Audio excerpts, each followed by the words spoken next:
E aí, pessoal, bora fazer um videozinho polêmico aqui hoje? Vamos falar do capiaçu.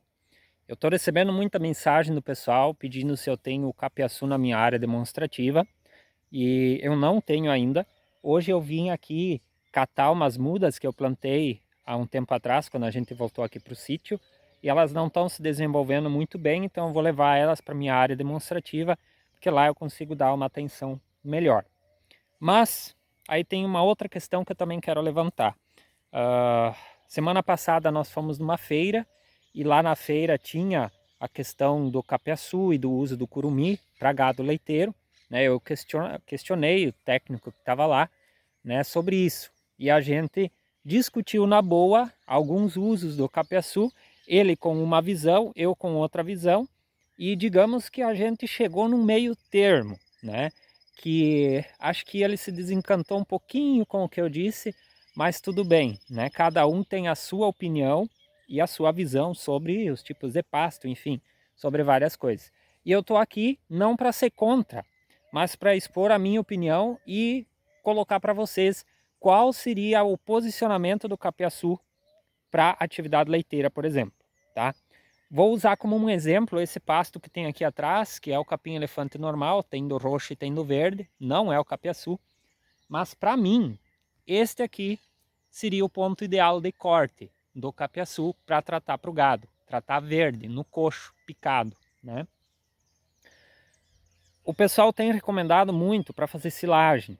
Gente, minha opinião, acho que se você pode produzir silagem de milho, não troque o milho por capiaçu. Continue produzindo silagem de milho.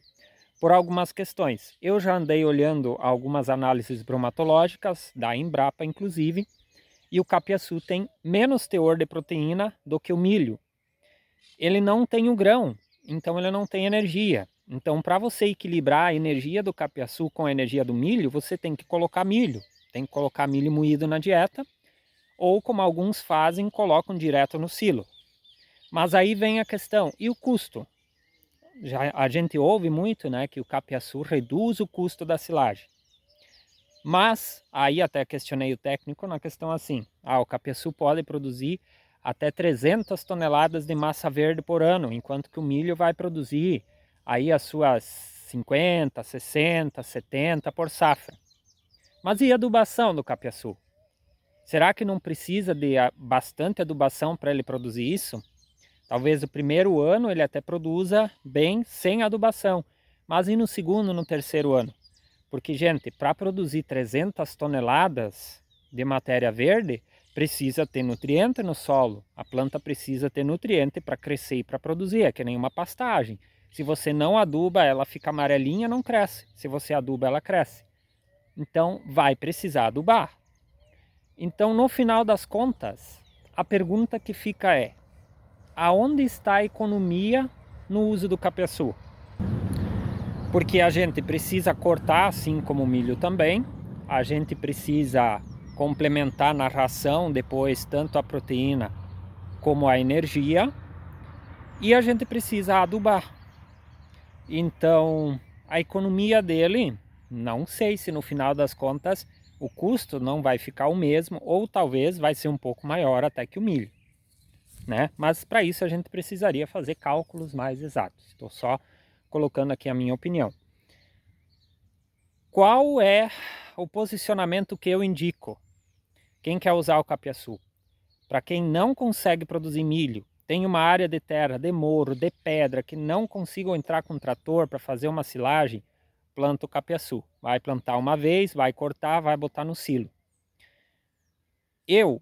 A silagem de capiaçu indicaria para vaca seca, para novilha, ou para quem tem gado de corte, para momentos assim, ó, que o pasto tá ruim e você precisa complementar a alimentação, você precisa encher o bucho do animal, né? Eu colocaria o capiaçu nesse posicionamento. Para pequena propriedade é ótimo, que nem eu mostrei, esse tamanho aqui, ó, você cortar todo dia, picar e tratar verde no coxo misturado com silagem, show de bola. Dá para até usar como pastejo. Eu conheci um produtor uh, que colocou gado em cima, usou como pastejo, funciona, show de bola, dá para fazer, né? Mas como a gente vê o pessoal usar na internet, por exemplo, cortando aquela silagem do capiaçu com 4, 5 metros de altura, com aquele talo dessa grossura, aquilo é pura fibra. Então você vai estar enchendo o bucho, mas não vai estar colocando nutriente para o gado. E o que eu sempre questiono é a questão de nutrição. Não adianta a gente só pensar em volume, nós temos que pensar em qualidade, né? Por isso não tem nada que supere o milho, na minha visão.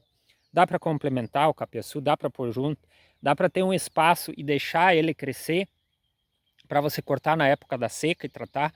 Ótimo! São esses os posicionamentos que eu vejo deste capim para a região sul do Brasil, onde nós temos muitas opções de produção.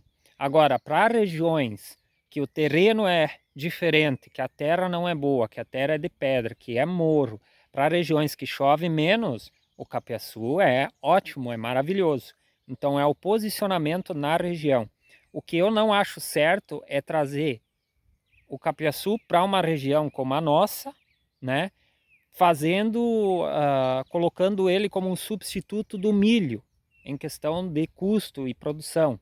Isso eu não acho correto, mas quem quer fazer pode fazer, não tem problema, só meu posicionamento.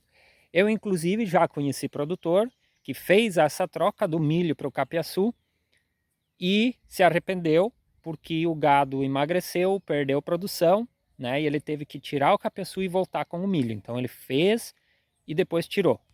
Então é os posicionamentos, né? Eu já fui muito criticado nas redes sociais por esse posicionamento. O pessoal já acha que eu sou contrário a essa nova tecnologia. Não sou, eu só vejo que ele tem que ser utilizado da forma correta.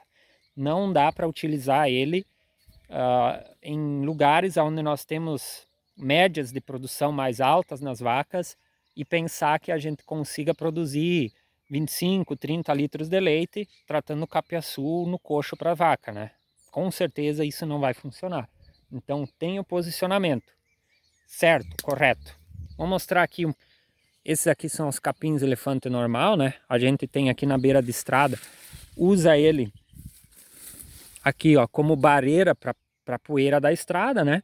E a gente corta para dar para o gado verde. Então esse aqui seria o tamanho ideal, se fosse capiaçu para cortar. Esse aqui, ó, o capim roxo, esse aqui seria um tamanho jóia para você usar ele como pastejo.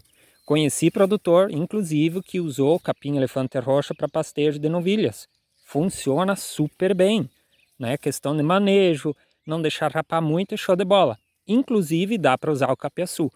E por falar nele, tem aqui as minhas mudinhas, ó. Tem uma aqui, tem uma aqui, tem umas 4 aqui, mais ou menos bonitas. E tem mais uma para lá. Essas aí eu vou transplantar e vou levar para minha área demonstrativa. E aí tem outro detalhe que eu quero que as pessoas entendam. Eu não sou pesquisador, vamos dizer assim, oficial para falar sobre pastagens. Mas eu já trabalho há muitos anos em relação a pasto. Eu tenho as minhas próprias análises e pesquisas, estão aqui, ó. Então, nesse espaço aqui, a gente hoje está analisando, por exemplo, produção de todos esses pastos, né? Tá fazendo comparação de manejos, enfim. Essa aqui é o meu lugar demonstrativo. Eu passo todo dia alguns minutos e algumas horas nesse espaço aqui, fazendo avaliação desses pastos, né? Então, é a partir disso aqui que nós tiramos as orientações que nós passamos aí pro pessoal, né? É que nem a história do curumim. Eu acho o curumim fantástico. Ó, eu tenho curumim aqui. Produz bem, rebrota muito, só que é um pasto que não aguenta pisoteio, né? Então, eu não consigo usar o curumim assim como uso esses outros pastos. Então, eu tenho um posicionamento específico dele. E outra coisa, eu também não acho que isso aqui tem a mesma qualidade disso aqui. Será que eu posso comparar isso aqui com isso aqui?